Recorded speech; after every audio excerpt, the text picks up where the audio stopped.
আছিল সেই ডিনাৰ ভাৰতৰ ৰাষ্ট্ৰপতি মহোদয়ে আগবঢ়াইছিল।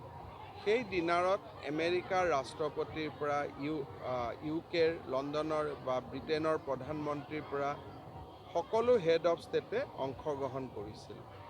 আৰু যোৱাকালি খুব ডাঙৰ দুটা ঐতিহাসিক পৰিঘটনা নতুন দিল্লীত সংঘটিত হৈছিল যে প্ৰথমবাৰ G20ত আফ্ৰিকান ইউনিয়নক অন্তৰ্ভুক্তি কৰা হয়, যিটো ভাৰতৰ প্ৰধানমন্ত্ৰীৰ ঐকান্তিক প্ৰচেষ্টাত সম্ভৱ হয়।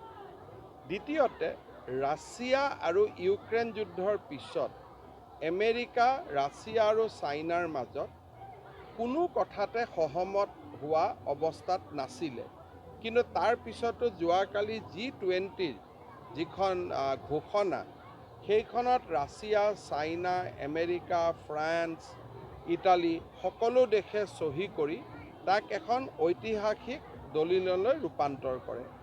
তাৰ লগতে ইণ্টাৰনেশ্যনেল বায়'ফুৱেল এলায়েন্স এটা ভাৰতৰ আগ্ৰহত নিৰ্মাণ হৈছে, য'ত নেকি বাঁহৰ পৰা তেল উৎপাদন কৰাও সেই ডিক্লেৰেশ্যনত স্থান পাইছে, যিটো হয়তো ভৱিষ্যতৰ দিনত ইণ্টাৰনেশ্যনেল বায়'ফুৱেল এলায়েন্স অসমৰ কাৰণে খুব গুৰুত্বপূৰ্ণ হৈ পৰিব।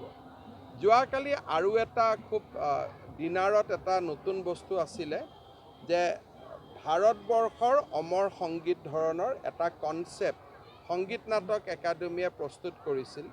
তাত ডক্টৰ ভূপেন হাজৰিকাৰ বিস্তীৰ্ণ পাৰৰে, মহাপুৰুষ শ্ৰীমন্ত শংকৰদেৱৰ সুৰ সুৰৰে সুৰ বৈৰী প্ৰমাণা আৰু অসমৰ বিহু নাচ, বিহু সংগীত, এই তিনিটাই বাৰে বাৰে পৰিৱেশন কৰি থকা হৈছিলে।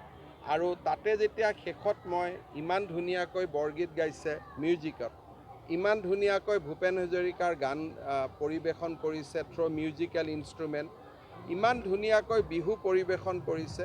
পিছত মই দলটোক ফাংচনৰ শেষত গৈ কথা পাতিছিলোঁ, তাত অসমৰ 4গৰাকী যুৱকো তাত অন্তৰ্ভুক্ত আছিল। আৰু যোৱাকালি তাত এটা ডিনাৰত থাকোঁতে অসমীয়া এটা গৌৰৱ অনুভৱ হৈছিল।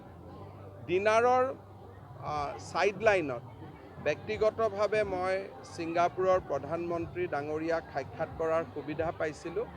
তেওঁ অসমৰ ওপৰত যথেষ্ট ইণ্টাৰেষ্ট দেখুৱাইছে। বিশেষকৈ নাৰ্ছিং এডুকেশ্যন আৰু স্কিল এডুকেশ্যনৰ ওপৰত তেওঁলোকে অসমৰ লগত অতি ঘনিষ্ঠভাৱে কাম কৰিব খুজিছে।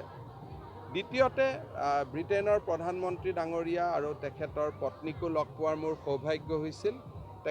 তেখেতৰ লগত জেনেৰেল ডিছকাশ্যন, কিন্তু কেনেকৈ তেখেতে ব্ৰিটেইনত থাকিও, ব্ৰিটেইনৰ প্ৰধানমন্ত্ৰী হৈও কেনেকৈ ভাৰতীয় সনাতন সভ্যতা সংস্কৃতিৰ প্ৰতি অত্যন্ত আকৃষ্ট আৰু কেনেকৈ নিজৰ ল'ৰা ছোৱালীক তেওঁৰ মাতৃভাষা হিচাপে হিন্দী পঢ়াব শিকাইছে, সেই বিষয়ে আমাৰ প্ৰায় 2-3জন মুখ্যমন্ত্ৰীৰ আগত তেওঁ ধুনীয়াকৈ বৰ্ণনা কৰিছিল, যিটো সঁচাকৈয়ে আমি নিজে আমাৰ ল'ৰা ছোৱালীক আমি হিন্দী নপঢ়াওঁ বা ভাৰতৰ ভাষা আমি নপঢ়াওঁ, কিন্তু ব্ৰিটেইনৰ প্ৰধানমন্ত্ৰীয়ে নিজৰ ল'ৰা ছোৱালীক ভাৰতীয় ভাষাত শিক্ষা দিয়াটো এটা সঁচাকৈ এটা আনন্দৰ কথা।